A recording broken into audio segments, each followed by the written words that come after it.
Good morning class. आज हमारा 7th topic है इसमें, जिसका नाम है शाही परिवार। हरम शब्द का प्रयोग प्राय मुगलों की घरेलू दुनिया की ओर संकेत करने के लिए होता है। हरम आपने देखा होगा, सीरियल भी आता था जो द अकबर, उसमें हरम क्या होता है, जहाँ उनकी घरेलू दुनिया होती है, महल के अंदर की जो चीज़ें होती हैं वो, जहाँ वो रहते हैं, जहाँ उनकी रानियाँ, दासियाँ वो सब रहते हैं। यह सब फारसी से निकला है, जिसका तात्पर्य पवित्र स्थान। मुगल परिवार में बादशाह की पत्नियां और उपपत्नियां, उसके नज़दीकी और दूर के रिश्तेदार, माता, सौतेली व उपमाताएं, बहन, पुत्री, बहू, चाची, मौसी, बच्चे आदि व महिला परिचारिकाएं तथा गुलाम होते थे। बहुविवाह प्रथा भारतीय उपमहाद्वीप में विशेषकर शासक वर्गों में व्यापक रूप से प्रचलित थी, क्योंकि क्या थे, एक एक राजा कई कई शादियां करवा लेता था। राजपूत कुलों एवं मुगलों दोनों के लिए विवाह राजनीतिक संबंध बनाने व मैत्री संबंध स्थापित करने का एक तरीका था। विवाह में पुत्री को भेंट दिए जाने के साथ प्राय एक क्षेत्र में भी उपहार में दे दिया जाता था। इससे विभिन्न शासकों के बीच पदानुक्रमिक संबंधों की निरंतरता सुनिश्चित हो जाती थी। इस तरह के विवाह और उनके फलस्वरूप विकसित संबंधों के कारण ही मुगल बंधुता के एक व्यापक तंत्र का निर्माण कर सके।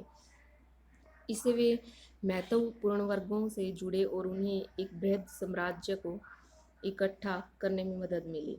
मुगल परिवार में शाही परिवारों से आने वाली स्त्रियां बेगमों और अन्य स्त्रियां अगा, जिसको अन्य स्त्रियां बोला जाता था, क्या बोला जाता था उसको उर्दू में, अगा, और परिवारों से, शाही परिवारों से आने वाली बेगम, जिनका जन्म कुलीन परिवार में नहीं हुआ था, में अंतर रखा जाता था। दहेज के रूप में अच्छा खासा नकद और बहुमूल्य वस्तुएं लेने के बाद विवाह करके आई बेगमों को अपने पतियों से स्वाभाविक रूप से आगाहों की तुलना में अधिक ऊंचा दर्जा और सम्मान मिलता था। राजतंत्र से जुड़े महिलाओं के पदानुक्रम में उपपत्नियों की स्थिति सबसे निम्न थी। क्या बोला जाता था उपपत्नियों को? अगाचा। इन सभी को नकद मासिक भत्ता तथा अपने अपने दर्जे के हिसाब से उपहार मिलते थे। वंश आधारित पारिवारिक ढांचा पूरी तरह स्थायी नहीं था। यदि पति की इच्छा हो और उसके पास पहले से ही 4 पत्नियां न हों, तो अगा और अगाचा भी बेगम की स्थिति पा सकती थी। प्रेम और मातृत्व ऐसी स्त्रियों को विधि सम्मत विवाहित पत्नियों के दर्जे तक पहुंचाने में महत्वपूर्ण भूमिका अदा करते थे। पत्नियों के अतिरिक्त मुगल परिवार में अनेक महिला और पुरुष गुलाम होते थे। वे साधारण कार्य से लेकर कौशल, निपुणता तथा बुद्धिमत्ता के अलग अलग कार्यों का संपादन करते थे। गुलाम ख्वाजासर, हिजड़ों को बोला जाता है ख्वाजासर, परिवार के अंदर और बाहर के जीवन में रक्षक, नौकर और व्यापार में दिलचस्पी लेने वाली महिलाओं के एजेंट होते थे। नूरजहां के बाद मुगल रानियां और राजकुमारियों ने महत्वपूर्ण वित्तीय स्रोतों पर नियंत्रण रखना शुरू कर दिया। शाहजहां की पुत्रियों जहां आरा और रोशन आरा को ऊंचे शाही मनसबदारों के समान वार्षिक आय होती थी। इसके अतिरिक्त जहां आरा को सूरत के बंदरगाह नगर, जो कि विदेशी व्यापार का एक लाभप्रद केंद्र था, से राजस्व प्राप्त होता था। संसाधनों पर नियंत्रण ने मुगल परिवार की महत्वपूर्ण स्त्रियों को इमारतों व बागों के निर्माण का अधिकार दे दिया। जहांआरा ने शाहजहां की नई राजधानी शाहजहानाबाद की कई वास्तुकलात्मक परियोजनाओं में हिस्सा लिया। इनमें से आंगन व बाग के साथ साथ एक 2 मंजिली भव्य कारवांसराय थी। शाहजहानाबाद के हृदय स्थल चांदनी चौक की रूपरेखा जहांआरा द्वारा बनवाई गई थी। गुलबदन बेगम द्वारा लिखी गई एक रोचक पुस्तक हुमायूं नामा किसने लिखी थी? वेरी शॉर्ट क्वेश्चन पूछा जाता है ये, गुलबदन बेगम ने हुमायूं नामा।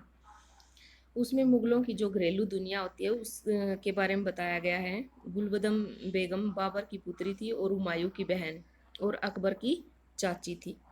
गुलबदन स्वयं तुर्की और फारसी में धारा प्रवाह लिख सकती थी, यानी कि बहुत अच्छा लिख सकती थी। जब अकबर ने अबुल फजल को अपने शासन का इतिहास लिखने के लिए नियुक्त किया, तो उसने अपनी चाची से बाबर और हुमायूं के समय के अपने महल संस्मरणों को लिपिबद्ध करने का आग्रह किया, ताकि अबुल फजल उनका लाभ उठाकर अपनी कृति को पूरा कर सके। गुलबदन बेगम ने जो लिखा वह मुगल बादशाहों की प्रशस्ति नहीं, बल्कि उसने राजाओं और राजकुमारों के बीच चलने वाले जो संघर्ष और तनाव थे उनके बारे में भी लिखा। और इनमें से जो कुछ संघर्ष थे उनको सुलझाने में परिवार की उम्रदराज स्त्रियों की जो महत्वपूर्ण भूमिकाएं रही हैं उनको भी इन्होंने लिखा है इसमें। शाही नौकरशाही, भर्ती की प्रक्रिया तथा पद। जो नौकरशाही के लिए अधिकारी भर्ती किए जाते थे वो किस तरह किए जाते थे। मुगल इतिहासकार विशेषकर अकबरनामा ने साम्राज्य की ऐसी कल्पना दी है जिसमें क्रिया और सत्ता लगभग पूरी तरह से एकमात्र बादशाह में ही निहित थी, कि सब कुछ जो भी करता था, जो भी निर्णय लेता था, वो बादशाह ही लेता था, ऐसा दर्शाया गया है। जबकि शेष राज्य को बादशाह के आदेशों का अनुपालन करते हुए प्रदर्शित किया गया है। किंतु मुगल राज्य तंत्र के बारे में इन इतिहासों से प्राप्त समृद्ध जानकारी को हम ध्यान से देखेंगे तो हम उन तरीकों को समझ सकते हैं जिनसे कई भिन्न भिन्न प्रकार की संस्थाओं पर आधारित शाही संगठन प्रभावशाली ढंग से कार्य करने में सक्षम हुआ। मुगल राज्य का एक महत्वपूर्ण स्तंभ इसके अधिकारियों का दल, जिसे इतिहासकार सामूहिक रूप से अभिजात वर्ग भी कहते हैं।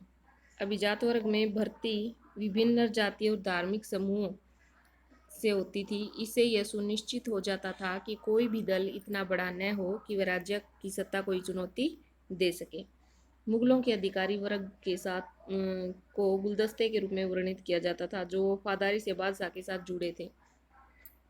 साम्राज्य के निर्माण के आरंभिक चरण से ही तुरानी और ईरानी अभिजात अकबर की शाही सेवा में उपस्थित थे। इनमें से कुछ हुमायूं के साथ बार चले गए थे, कुछ अन्य बाद में मुगल दरबार में आए थे। 1560 से आगे भारतीय मूल के दो शासकीय समूहों, राजपूतों व भारतीय मुगलों, ने शाही सेवा में प्रवेश किया। इनमें से नियुक्त होने वाला जो प्रथम व्यक्ति एक राजपूत मुखिया अम्बेर का राजा भारमल कछुआ था, जिसकी पुत्री से अकबर का विवाह हुआ था, जिसका नाम जोधा था। शिक्षा और लेख शास्त्र, शिक्षा और जो लेखा शास्त्र की ओर झुकाव वाले हिंदू जातियों के सदस्यों को भी पदोन्नत किया जाता था। और इसका एक प्रसिद्ध उदाहरण अकबर के वित्त मंत्री टोडरमल का है, जो खत्री जाति का था। वहाँ इसलिए दर्शाया गया है कि जो प्रशासनिक पद हैं वो किसी को जाति या फिर राजा के पास या दूर होने के अधिकार से नहीं मिलते थे, वो उनको योग्यता के अधिकार पर दिए जाते थे। जहांगीर के शासन में ईरानियों को उच्च पद प्राप्त हुए। जहांगीर की राजनीतिक रूप से प्रभावशाली रानी नूरजहां, जो प्रभावशाली रानी का मतलब है कि वही सबसे जो करीबी थी राजा के, नूरजहां ईरानी थी। औरंगजेब ने राजपूतों को उच्च पदों पर नियुक्त किया। फिर भी शासन में अधिकारियों के समूह में मराठे अच्छी खासी संख्या में थे। सभी सरकारी अधिकारियों के दर्जे और पदों में दो तरह के संख्या विषयक ओहदे थे। एक तो जात शाही पदानुक्रम में अधिकारी के पद, और वेतन का सूचक और सवार। वेतन का सूचक था सवार।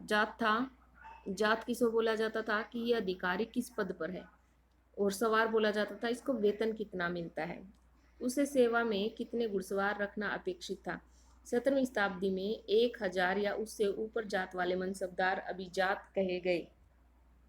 उमरा, जो कि आमिर का बहुवचन है।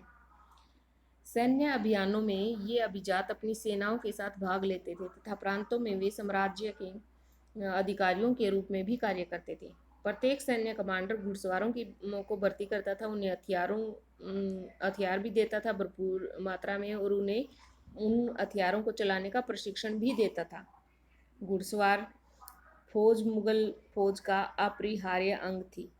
घुड़सवार सिपाही निशान से पार्श्व भाग में दागे गए उत्कृष्ट श्रेणी के घोड़े रखते थे।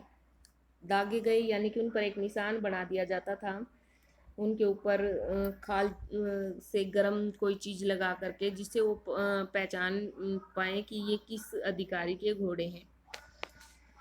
निम्नतम ओहदे के अधिकारियों को छोड़कर बादशाह स्वयं सभी अधिकारियों के ओहदे, पदवियों और आधिकारिक नियुक्तियों के बदलाव का पुनर्निरीक्षण करता था, कि भाई किसका, ये नहीं है कि एक बार जो ओहदा मिल जाता उसको वही रहता था, नहीं, उसका चेंज भी कर दिया जाता था राजा के द्वारा। मनसब प्रथा की शुरुआत करने वाले अकबर ने अपने अभिजात वर्ग के कुछ लोगों को शिष्य की तरह मानते हुए उनके साथ आध्यात्मिक रिश्ते भी कायम किए। अभिजात वर्ग के सदस्यों के लिए शाही सेवा शक्ति, धन तथा उत्तम प्रतिष्ठा प्राप्त करने का ये एक जरिया थी। सेवा में आने वाले इच्छुक व्यक्ति एक अभिजात के जरिए याचिका देता था, जो बादशाह के सामने तजवीज़ प्रस्तुत करता था। अगर याचिकाकर्ता को सुयोग्य माना जाता तो उसे मनसब प्रदान किया जाता था। मीर बख्शी खुले दरबार में बादशाह से दाएं ओर खड़ा होता था तथा नियुक्ति और पदोन्नति के सभी उम्मीदवारों को प्रस्तुत करता था, जबकि उसका कार्यालय उसके मुहर व हस्ताक्षर के साथ साथ बादशाह की मुहर व हस्ताक्षर वाले आदेश तैयार करता था।